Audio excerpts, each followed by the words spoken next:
right, y'all. So in this section, we're going to be talking about how to have a good response to their concerns that they're going to have, and you also have a good response to their questions. So we'll really, get into what their concerns are and how to answer them and problem solve. So their first concern is, well, I would say the most popular concern is, how do you make sure that my property is going to stay in good condition? What they love to say is there's going to be a lot of traffic. That's the phrase that I always get. So they're saying, I'm concerned about property damages because there's going to be all this traffic in and out my home. I have a very long response to that, but it's kind of me painting a picture to them to kind of help them realize that just because there's traffic doesn't mean that there's going to be more damages. First, I let them know this, and this is my true story, and it will be true for you eventually when you're touring properties. But what I like to say is this: look, I've toured a lot of properties when owners were not ready for that next tenant yet. So say their last tenant just moved out and they haven't had time to fix repairs yet. So I'm able to see how the last tenant left it. They do not leave the properties in good condition. So what I'm doing right now is planning out with having a long-term tenant how they're going to even take care of the property. What I've seen is that regular tenants do not care about cosmetic damages that happens to the owner's property. I have seen scuffed paint, chip paint everywhere, dirt on the walls, like smear all over the walls, permanent stains on the countertops, not to mention the dirt. So there's like piles of dust on the baseboards. I feel like regular families don't be cleaning their baseboards like that. And regular tenant doesn't really have a good reason to care about cosmetic damages. Unlike a regular tenant, you can say, it's my job to care about cosmetic damages. I have to care about everything that can possibly go wrong with the property. The reason why is because my guests care. They're actually seeking perfection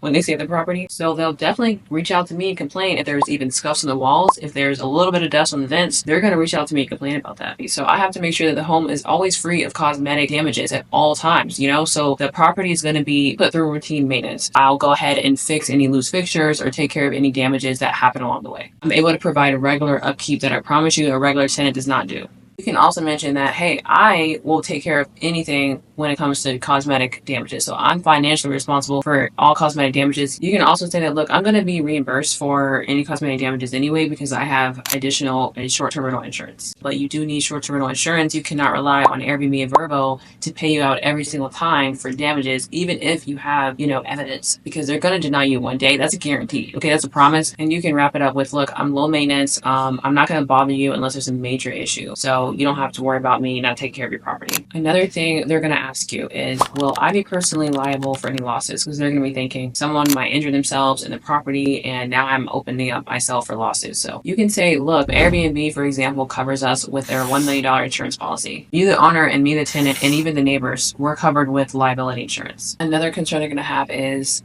what if you don't do so well? So what if you don't make any money, and how will I know I'm still gonna get my rent? What you can say to that is, hey, so before I even reach out to you, I do my research to make sure that your home is a good fit and that I make enough money. Even in the worst case scenario and even in the slow months, I'm still gonna profit. So you can say, look, I have reserves, and regardless of how my business is doing, you're still gonna get your repayment. They also might ask you, what type of tenants are you renting to? What they're usually trying to get at is trying to see whether or not there's going to be parties. That might be one of their concerns right there. So you would obviously never say they're here to have a birthday party or here to turn up or whatever. You're going to say everything but that. So I say, look, they're corporate professionals. They're traveling for work. They're also visiting family members. They're also in between homes. There's a lot of reasons. So you can kind of just clarify with those reasons, but do not ever mention, parties or anything like that, because that's what they're afraid of. They're going to ask you if you screen your tenants, like your guests, and then if so, how? So this is how I personally screen my guests, and I recommend you doing the same. So you can say, first of all, I don't allow anyone to instantly book unless they have good reviews, like 5 stars. So now if they have bad reviews, I don't allow them to book, period, because I don't feel it's worth the money to deal with someone who's not going to take care of the home. And then you can say, if they have no reviews, then I send them a pre-booking message. And what it says, the most important house rules that they need to follow is the occupancy limit and the car limit. So if I say, look, you need to be under 6 people and you need to have 2 cars or less, and I say in that message, look, if you don't follow these house rules, I'm gonna have to cancel your stay without a refund. So, and then I will know if you're not following these rules because we actually have a camera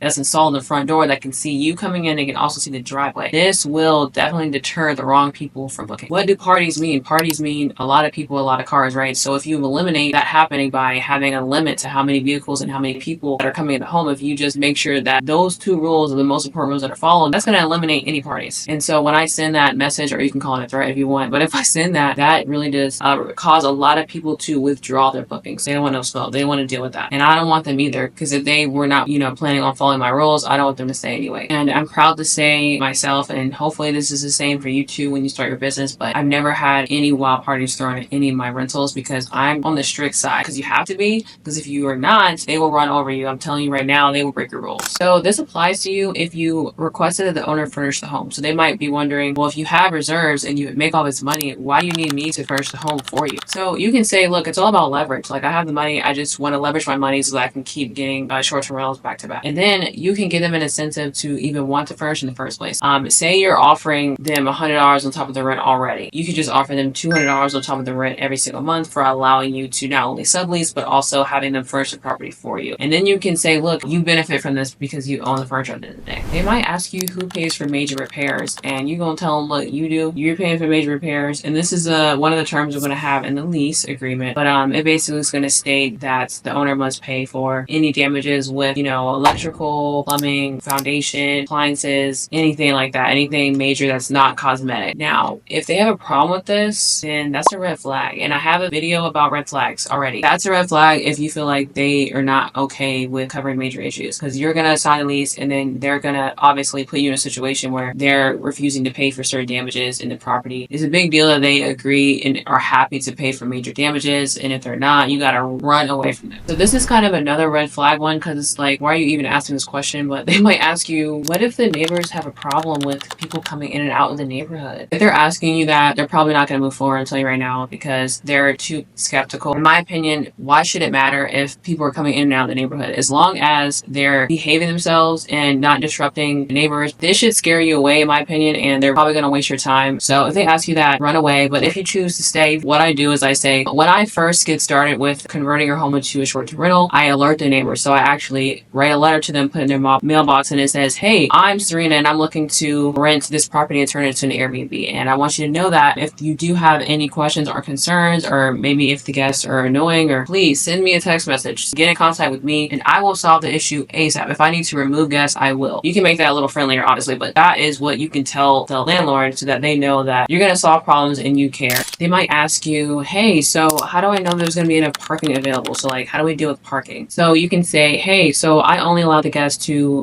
bring a certain amount of vehicles, and it depends on how large your driveway is. So like, your driveway can only comfortably fit 4 vehicles. That's what I let the guests know. And I tell them, look, you can only have this many vehicles at home. The driveway doesn't have room for additional vehicles. And this especially applies to HOA neighborhoods, just because most of the time they do not allow street parking. And then that's going to set the neighbors off. So you want to just make sure that you're not in that situation by reiterating that many times to the guests. Look, you can only have X amount of vehicles. If you bring more than that, you got to go, because you should follow my house rules. You don't want to be in a situation where now it's your problem. You have to deal with the stress of the neighbors reaching out to you, the HOA. So you can just avoid all of that and just be really strict with your house rules and make the guests really understand like why you have these rules in place. Telling them why really helps as well. They might ask you, what if there's too much traffic in the home? And that's kind of another red flag question. It's like, okay, never mind. I'm no longer interested, because does that really matter as long as the guests are behaving themselves? If you really want to deal with that landlord after that, which I don't recommend, because they're probably going to put you through all the motions and steps and whatnot, have you view the property and then end up not moving forward because they're afraid of traffic, like then in that case you could say, what minimum amount of time will make you comfortable? Like, you can ask them that, and then they can say, oh, I would like them to stay for a minimum of 1 month. And then you can say, okay, I can have a minimum of 1 month stays just to make sure that you're comfortable.